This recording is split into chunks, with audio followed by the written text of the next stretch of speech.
Hey everybody, I am doing one of those car videos. I see all these videos of YouTubers sitting behind the wheel, and I always think, what the heck are you doing filming a video while you drive? Well, I want you all to know I'm parked in a parking spot. I'm not driving my car, but I did want to do kind of a hot take sort of video, and I saw yesterday or day before that the Chaplains Association at the University of Harvard elected an atheist to be the lead chaplain. And there's been all kinds of uproar and outrage and snickering and, and different people responding in different ways. I've even seen some atheists on YouTube who think it's a stupid idea.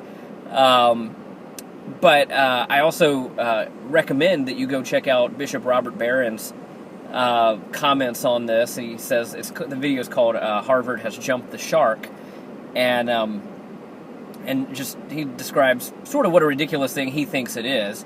A chaplain, by definition, is somebody who oversees a chapel, which is by definition a place of worship toward God. To have an atheist chaplain is indeed a self-contradiction. It's a contradiction in terms.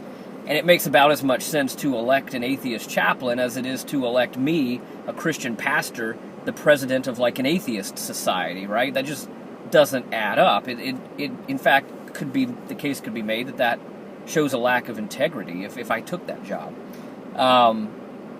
And so I think Bishop Barron, and he traces some of the sort of philosophical and theological underpinnings to how we got here in his video, if you want to watch that. But that's kind of the case he makes. This is a lack of integrity, and it's part of this whole redefinition of words, all willy-nilly, so they don't even really mean what they mean anymore, and it's part of the malaise and confusion of our culture, and some might even say it's a little bit Orwellian.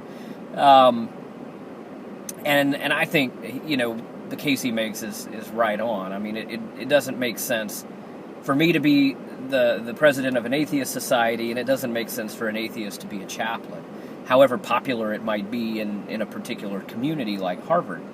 And I think, for me, it's kind of a sign of the times. I mean, the University of Harvard was literally founded by Puritans to train clergy, to train preachers and pastors and chaplains, to bring the truth and the Word of God from the pages of the Bible into the hearts and lives of people. And it just shows how far our universities, and this one in particular, have sort of strayed from their founding principles and their original life purpose.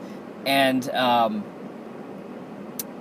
I think that's a shame in many ways. And I think there's a great book by C. John Somerville called The Decline of the Secular University, and he traces how universities in our culture have become essentially little more than credential factories, and they've lost the original purpose of what a university is for.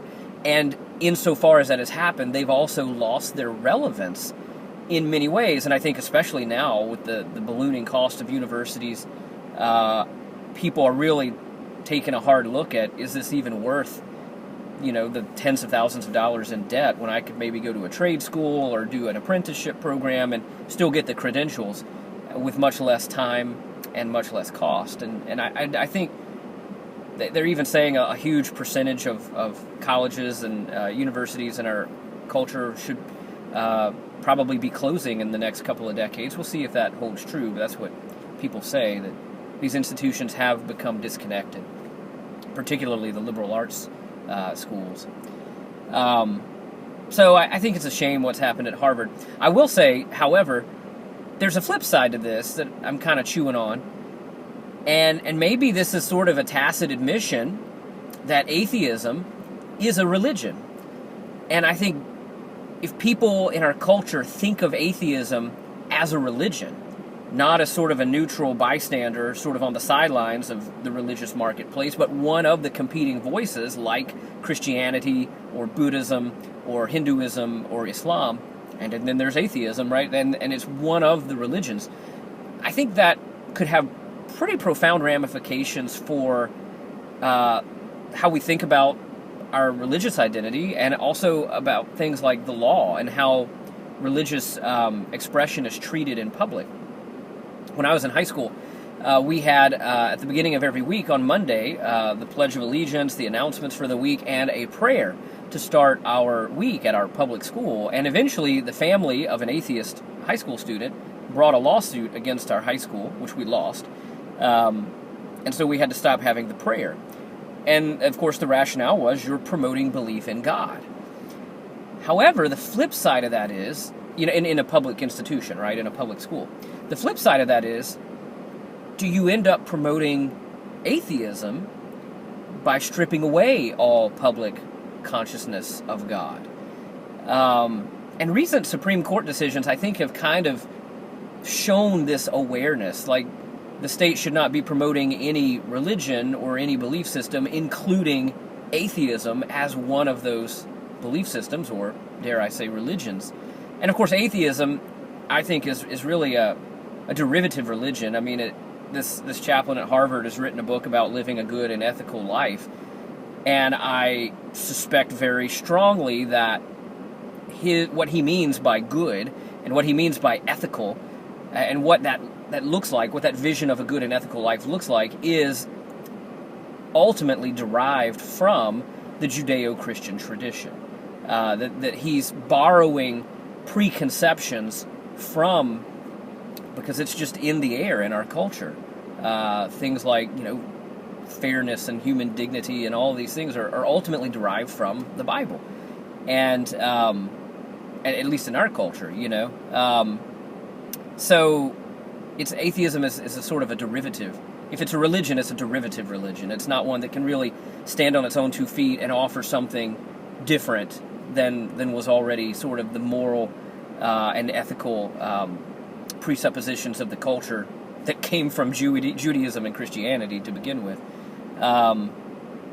Just minus God, minus worship, minus faith, minus beauty, truth, and goodness with a capital G. So anyway, I wonder if this is a step towards a recognition of atheism as a religion. Anyway, those are my quick thoughts on that, and I just thought this was too interesting not to talk about, and I finally got to do one of those in-the-car YouTube videos that all these YouTubers are doing all the time, which I've always been annoyed by, but here you go. Never say never. Until we connect again, guys, I hope you all are blessed, and I hope you turn your hearts and your minds to the contemplation of the good and the true and the beautiful, who is the living God, who gives life and breath and purpose to us all. Y'all be blessed. Talk to you later. Bye.